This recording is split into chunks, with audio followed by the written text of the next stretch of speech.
Welcome back to another edition of the Magic Latest Podcast where we discuss everything Orlando Magic basketball. I'm your host, Jalon Dixon. Today we've got a couple of things to get into, but before we get started, remember to like, comment, and subscribe for daily Orlando Magic content. We are on the road to 1,000 subscribers, trying to become one of the biggest Orlando Magic pages here on the YouTube platform.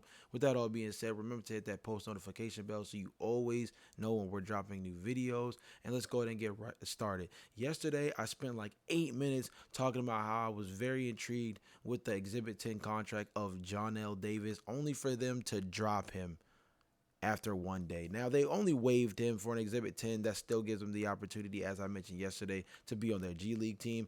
And now today they've added Jalon Crutcher, another player who last was seen in the NBA G League as part of the Birmingham squad attached to the New Orleans Pelicans. In that time frame, he averaged 19.4 points per game, nearly 7 assists, 3 rebounds, and shot 40% from beyond the arc while shooting nearly 90% from the free throw line. This was a guy at 6'2" that seems to be able to be more of an offensive engine, not necessarily the two-way wing that John L. Davis came off as, but a guy nonetheless that I think could be an interesting offensive piece on the NBA G League team for the Orlando Magic. At this point, I don't want to grow too attached to the concept of Jalon Crutcher, just given the fact that he legitimately is like quote unquote replacing a guy who was saved was under his Exhibit 10 contract for literally 24 hours. So this is more so for my diehard Orlando Magic fans that just really want me to discuss every single little transaction this team has, even dating back to like the Orlando Robinson pickup and things of that nature that was brought up earlier this summer. Jalon Crutcher, interesting guy at 6'2", as a guy who I think out of Dayton could be you know a 3-point specialist type maybe for this team at some point if he were to play any real minutes. But let's be honest, I don't necessarily think that given the John L. Davis situation that Jalon Crutcher is going to be playing with the main team.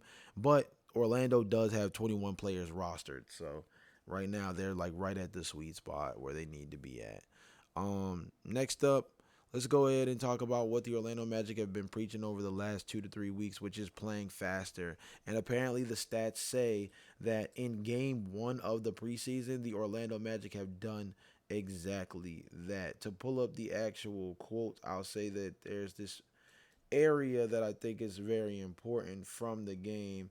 The stats say I think we definitely played a little faster just to get it out and go pushing the pace. That was from Paulo Banchero. I thought we could have done better taking care of the basketball. Honestly, I was happy with our pace overall. And the proof behind that, if you wanted to actually put some numbers to it, is that this Orlando Magic team in that opening game against the Miami Heat played at a pace of 106.5 possessions per 48 minutes. In the first half, it was 107 possessions per 48 minutes. And with the four main starters on the floor, of course, four main starters excluding Franz Wagner, they were at a 107.2 possessions per 48 minutes. Um, Last season, their overall count was 96.5 possessions per 48 minutes. And even dating back to the preseason of last year, they were at 102.7 as their average pace throughout the preseason last season. So already a significantly higher pace of play in just one game this preseason so far, and one that I think is going to be really important. Jamal Mosley says, I love the quick decisions. I did love their ability to push the pace when they were out there and taking advantage with their size. I keep going back to that ability to make quick decisions. The right play, the ball wasn't held. They were trusting and sharing the basketball like they know they can do. This is going to be an emphasis the entire season, but obviously in the preseason, the goal is to get an understanding of what playing faster looks like. For this team, I think it's about putting the ball on the deck and making quicker decisions off the top of the key. When they bring the ball up the court, this is a team that I think genuinely needs to approach the game with the perspective of trying to attack the basket as often as humanly possible. Right? That's what really the idea of increasing your possessions per game is really about being able to find efficient shots early in the shot clock. So that's being able to take the ball from the top of the key, make quick decisions, whether it's driving, kicking, putting yourself in positions to just get an open three as quickly as humanly possible. And this team, I mentioned it in the last episode, guys were just aggressive. Guys were just making good decisions in terms of being able to see an opening and attacking it right out the gate. Tristan Da Silva and Anthony Black in particular saw creases in the defense, and rather than just settling for being the swing guy, they would put the ball on the deck, attack the paint, and genuinely put pressure on the rim. It was one of those things where you had to actually respect them in the offense, and it was one of those situations as well where I think against the Miami Heat, who in this game, I think you're going up against Khalil Ware as like the main rim protector. You want to test his metal. You want to see whether or not he can be a real true rim protector against you, given the size that this team, talking about Orlando, has across the board. And the Orlando Magic were faithfully able to attack that at a high clip, and it showed. Again, Jace Richardson had a really strong 3-point shooting night. I thought Tristan Da Silva shot the ball relatively well, and even though Desmond Bane didn't shoot the ball insanely well in his 13 minutes, the mere fact that he was seeking more of a play-making role off of drive and kick situations, drive and dump off situations to Wendell Carter Jr., it goes to show that if this team puts a lot of emphasis on pressure on the rim, they make a lot of better decisions because they're operating with a certain level of speed where they're like, okay, we're going to get a couple bites of the apple in this one. We're going to either get it off the drive, we're going to get it off the kick, we're going to get it off the dump off, but we're going to see if we can get multiple offensive options within this 24-second shot clock, as opposed to last season. It felt like this team wouldn't be able to make an offensive decision until they were too late in the shot clock, and then would have to settle for inefficient jumpers or inefficient shots in general, and it kind of hurt the overall flow of this team. So it's something that we'll be able to deep dive into more and more as we get throughout the season. Obviously, one preseason game isn't a good representation, but I do think the one thing that is good is that, one game in, already you can see, compared to last season, they're plus 9, I guess you could say.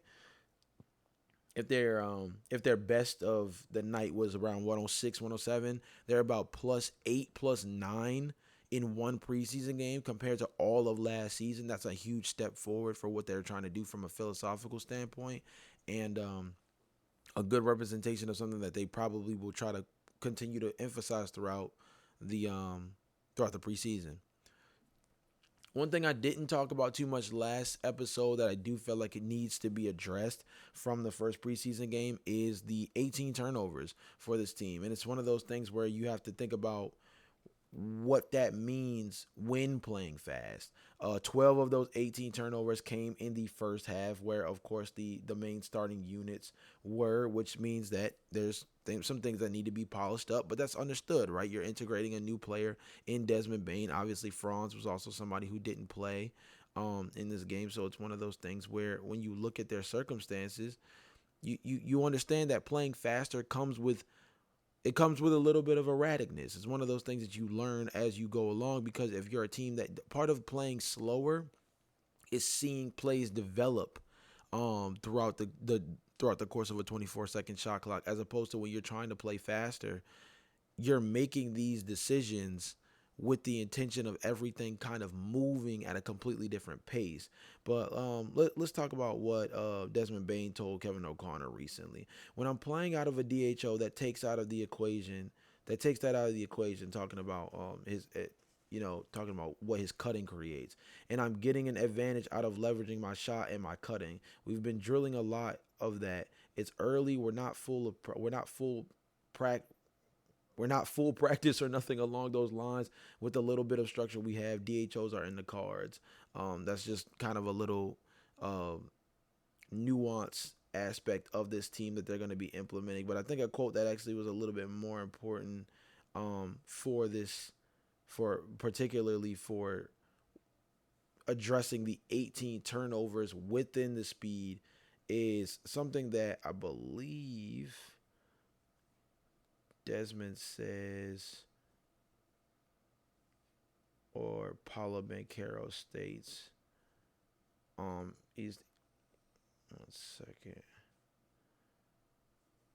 Basically, the long and the short of it is, because I don't want to over drag it, but basically what Desmond Bane says is, I think our minds are in the right spot. We had 18 turnovers in the game, so things to clean up, playing faster, playing more free, that comes with it. Our intention to move the ball and play the right way was there. As long as we play hard, play fast, and share it, good things will happen on that end. Again, another thing talking about the efficiency aspect of this team, one of the things that comes with trying to play faster is also learning how to play under control. So when you are one of the higher paced teams in the NBA, the whole aspect of it is trying to increase your shot volume. That's all pace really is. It's not necessarily, it's not the idea of players ripping and running around a million miles an hour and just, hoisting up shots and it is what it. No, the idea of it is to increase possessions by simply getting quality looks earlier in the shot clock. Part of trying to make decisions within the first 6-7 seconds, some of the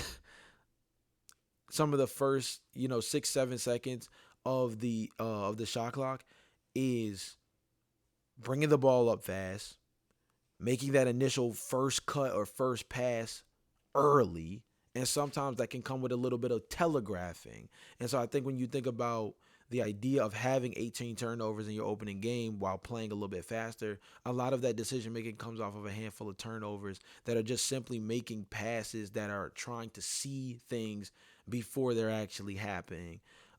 This Orlando Magic team, again, I don't want to over harp on this too much because this is one preseason game, but this is an Orlando Magic team that has really good passing acumen. Like there's a lot of guys on this team that have good decision making chops and have the chance to, like, as this team continues to grow and have more chemistry, these early in the shot clock decisions, they're going to become more natural. These backdoor cuts, the two men off the bench, the 2-man game off the bounce when they first get to the top of the key.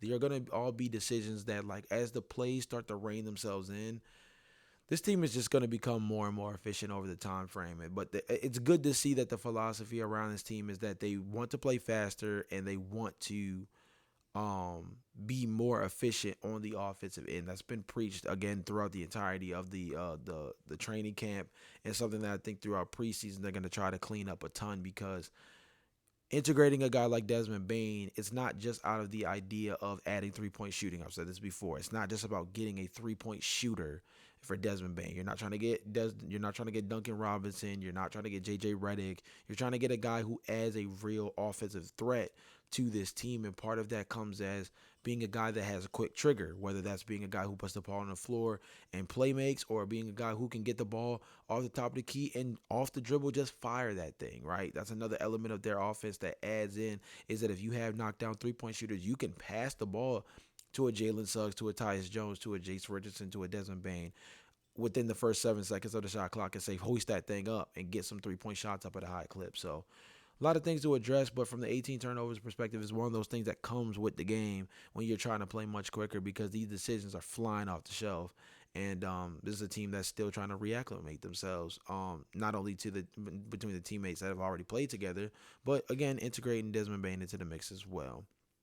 Last but not least, Jamal Mosley. Now we've entered the preseason and things are still leaning in the Magic's favor, so to speak, when it comes to where Jamal Mosley lands in the preseason rankings as potential coach of the year. He's at a plus 650 in the sports books, with Quinn Snyder of the Atlanta Hawks being second at plus 700. So the question becomes, is Jamal Mosley under too much pressure for this upcoming season? I would say no. I would say when you look at the state of the roster, when you look at some of the things they did from a coaching staff perspective over the course of the summer, when you look at the state of the Eastern Conference, I would say that this team is primed for a jump. And that's really what Coach of the Year has more to do with than anything, is the idea of this team taking a step forward. And this team's leap forward, particularly in this state of the Eastern Conference, is to make a real run. Again, this is a squad that over the last 4 years has not gotten past the first round since Jamal Mosley first, took helm of the team. Now, obviously, the first year was a trial year. Second year, things progressed significantly. Third year, even better. Last year, they make the postseason, but it's under hobbled circumstances. This is a team that's looking to actually be a legitimate threat in the Eastern Conference, with a move this last summer, that indicates that like they're in this for a particular window to kind of maximize the primes of guys like Paulo Banchero and Franz Wagner in particular. That comes with the pressure for Jamal Mosley of trying to establish a team that now can go from the scrappy defensive young unit that puts pressure on teams to have to really, respect them on that end to now a team that has to simply be more complete. I think it's one of the reasons why he's put so much emphasis on trying to improve the offense this summer. It's not just because they've been a bottom five offense the last 4 seasons. They've been a bottom five offense longer than beyond when Jamal Mosley first took the helm, but more particularly because the offense is the biggest thing holding them back from being a legitimate, deep postseason contender. So I think Jamal Mosley is under the pressure of being considered as one of the top coaches in the NBA this upcoming season, being able to lead this team to a high proficient offense this upcoming year. I think it's an expectation from Orlando Magic brass, talking about the guys upstairs in the front office, that this team needs to at least be like a middle of the pack offense by the end of the year. I've said that a million times, but I think it actually is the truth. Like, is this team supposed to jump from 27th last season all the way up to top 10 in 1 year? I think Orlando Magic fans would love it, but I don't think that's realistic. But if this team can go from 27th to top 15, that's still significant progress for a team that's coming off of being the second best defense in the NBA per net rating last season. Like, this is a team that if you're top five in defense and top half of the league in offense, you have a good shot of having, real success in the postseason. So I think the goal for the Orlando Magic with Jamal Mosley is to continue to see him develop as an all-around coach. I think the thing that he's been able to bring to this team culture-wise is just, we're going to defend. Doesn't matter how youthful this squad is. Everybody's going to at least be an above-average defender, whether schematically or simply based off of their athletic gifts. And so far, so good. This team has improved every single season when it comes to being a better defensive unit. Now it's just about bringing the offense along, and if those two things can kind of mesh together, now you're talking about a team that has a real chance to make a postseason run. Jamal Mosley is under proper pressure, not too much pressure in my personal opinion. But you guys let me know in the comment section down below, how do you guys feel about the state of the Orlando Magic right now, and particularly what are your feelings about Jamal Mosley going into what feels like a really important season for his inflection point as a leader of this roster. Interested to hear what you guys say in the comment section down below. But that has been another edition of the Magic Latest Podcast. Remember to like, comment, and subscribe for daily Orlando Magic content. A bit of a shorter episode today, but not a ton to kind of build off of one preseason game. And once we see these guys under the gun one more time, we'll be able to kind of compare and contrast game one to game two. But until then, again, remember to like, comment, subscribe, hit that post notification bell so you always know when we're dropping new videos. And I will see you guys again tomorrow for some more updates. But until then, peace.